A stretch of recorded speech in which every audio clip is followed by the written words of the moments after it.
Hey everyone, so today we're going to be looking at IK Multimedia's RACKS 5 suite again, and specifically the Black 76 plugin. Now, as you may know, the RACKS suite is essentially plugins, but they also come with their own digital audio workstation for mastering. But you can use them in mixing, and they're really good. And some of the mastering facilities in the mix scenario are quite useful, so we might talk about that in a bit.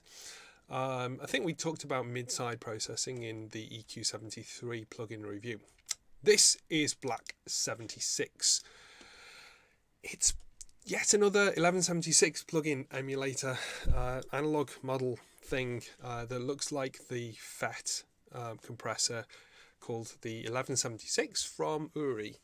And these have been a staple in recording studios for like 60 years probably.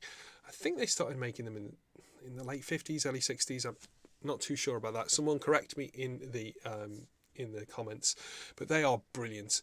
And I use them all the time when I'm tracking. I don't have a hardware 1176, but I've got tons of analog emulations of them, and it's this one that I keep jumping back to. It's possibly not the most typical, actually. It doesn't necessarily do. Certainly with the VU meter, you don't necessarily see that fast movement on there, but it sounds really good and it's nice and simple to use. And I think that's one of the reasons why the hardware was so popular, because it sounds great and simple to use.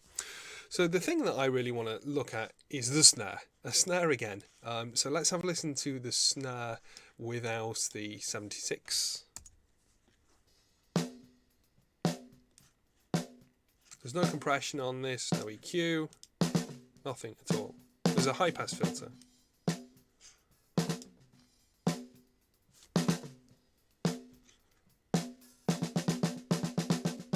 Okay, great. So 1176 is the FET compressor. It's very, very, very fast attack, ranging to very fast attack. So you can either have it really fast or very fast.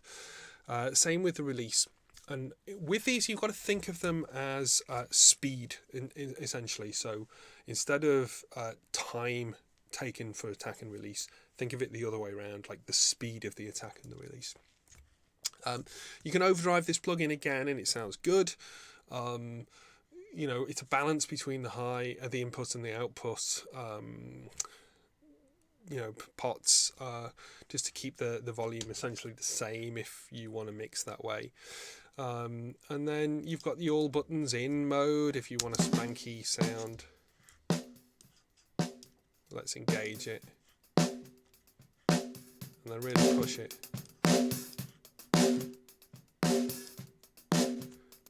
Sounds like an 1176 on a snare drum to me.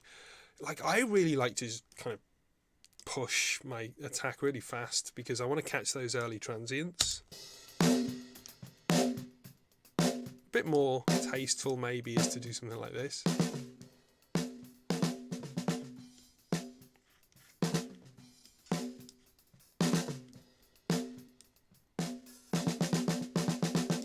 And you can bypass. So compression is really hard to hear, so I hope you're all following what's going on here. It's like listen to the ring out at the end of the drum. It seems louder in comparison, and the transients at the start of the hit seem quieter, and you'll get this pang pang instead of just like a hit. It makes the drum sound as if it's been played more consistently and louder. Let's crank it a bit more.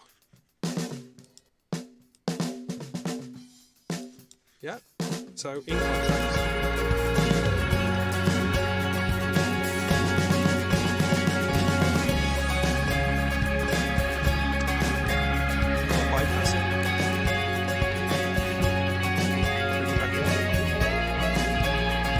Okay, it's a touch louder, but you get the idea. So the other things that 1176s are really good fun on is vocals, I guess. So let's have a listen to this on a lead vocal. So Black 76.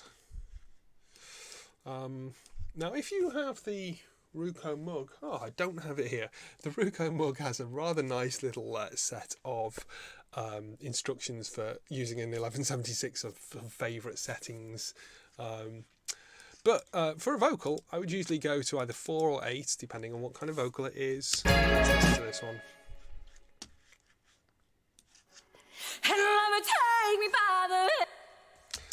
What I'm actually going to do here is I will put it on the vocal bus because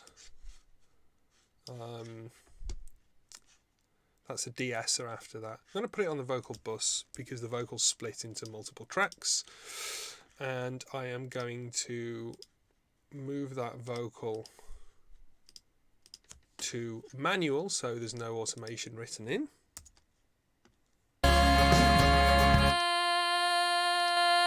Bypass that gain, that compressor.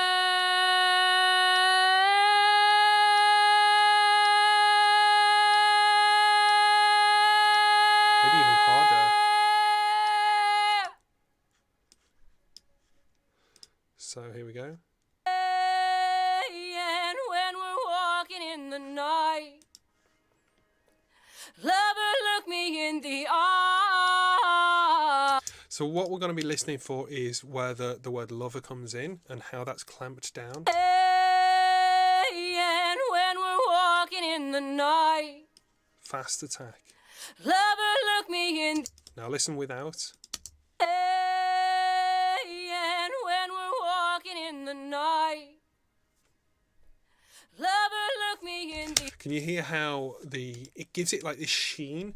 And essentially what's happening is that the peaks are being pulled down in comparison to the body, so it sounds more consistent throughout the course of the part.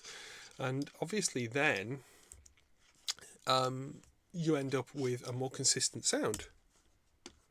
So let's go to chorus 4. Take me by the hand when we're walking in the night. Yeah, it's cool. Lover, look me in the eye. Okay, what about with it?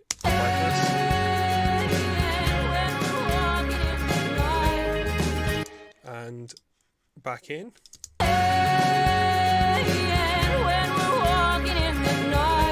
So what essentially it's doing, like any compressor, it's allowing you to get the vocal up front.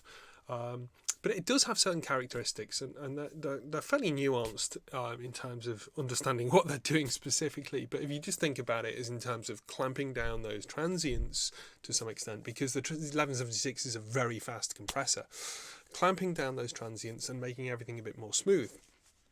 So that is the Black 76 by T-RACKS, by IK Multimedia from T-RACKS 5.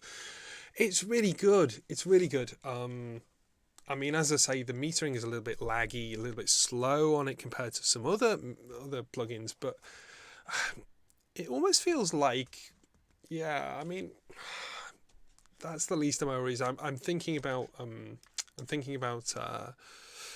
the sound more.